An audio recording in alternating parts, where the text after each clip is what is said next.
साथ जो हो सकते हैं कहीं भी रुद्र का अग्निस्तांडव। आप उस गुरु दरबार में पहुंचिए कि शस्त्र और अस्त्र के साथ जो हो सकते हैं कहीं भी रुद्र का अग्निस्तांडव। शासन और वचन के द्वंद में हाथ बांधे बैठे हैं 5 पांडव। शासन और वचन के द्वंद में हाथ बांधे बैठे हैं 5 पांडव।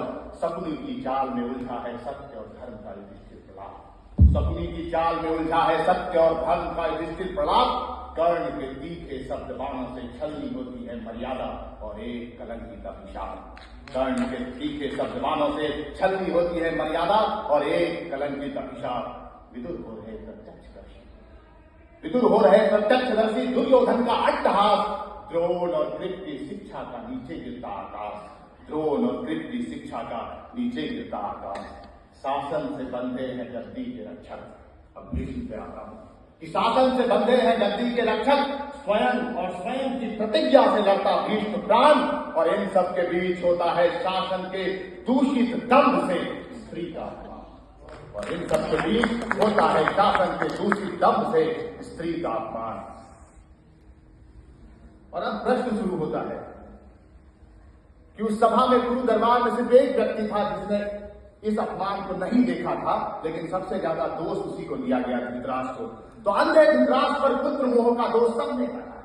अंधे धृतराष्ट्र पर पुत्र मोह का दोष सबने बढ़ा है, पर प्रश्न व्यापक है बहुत और विषय इससे बड़ा है। नारी का वस्तुकरण था वह। कैसा धर्म, कैसी प्रज्ञा थी जब मर्यादाएं लांघी जा रही, क्यों हाथ बांधती प्रतिज्ञा थी। जब मर्यादाएं लांघी जा रही, क्यों हाथ बांधती प्रतिज्ञा थी। मर्यादा की सीमा के पार वचन तोड़ देने का था आदेश, क्यों नहीं। स्त्री अपमान के साथ शस्त्र उठा लेने का था संदेश, क्यों नहीं। स्त्री अपमान के साथ शस्त्र उठा लेने का था संदेश, क्यों नहीं। भीष्म से नहीं पूछे गए क्यों। स्त्री रक्षा से बड़ा धर्म प्रतिज्ञा कैसे हो गई। भीष्म से नहीं पूछे गए क्यों स्त्री रक्षा से बड़ा धर्म प्रतिज्ञा कैसे हो गई। जिस सभा में स्वयं भीष्म नारी कैसे रो गई। जिस सभा में स्वयं भीष्म नारी कैसे रो गई।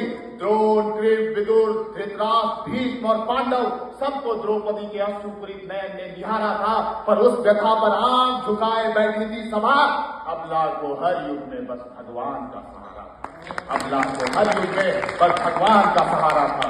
तो युग ने क्या सीखा। इस युग ने क्या सीखा। इस युग ने क्या सीखा, क्या सिखाया गया है। बाल पकड़ घसीट द्रौपदी को कई बार लाया गया है। युग ने क्या सीखा, क्या सिखाया गया है। बाल पकड़ घसीट द्रौपदी को कई बार लाया गया है कि द्वापर का दरबार हो या आज का समाज। अभी प्रश्न है कि द्वापर का दरबार हो या आज का समाज कितनी बार द्रौपदियों का स्वाभिमान तोड़ेगा। द्वापर का दरबार हो या आज का समाज। द्वापर का दरबार हो या आज का समाज कितनी बार द्रौपदियों का स्वाभिमान तोड़ेगा और अपनी प्रतिज्ञाओं में बड़ा प्रबुद्ध और शक्तिशाली। क्या हर बात द्रौपदी को भगवान भरोसे छोड़ेगा। बहुत बहुत धन्यवाद।